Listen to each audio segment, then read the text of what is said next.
За энэ хорон зөвлөрсөн ноёд хадагтаа та бүхэнд энэ өрөө мэндийг хүргэе.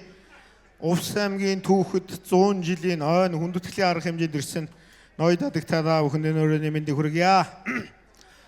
Увс аймагт 2006 онд 10 жилээ төгсөөд Улаанбаатар хотод ажиллаж амьдарч 2006 оны төлөөллүүд ирсэн байна.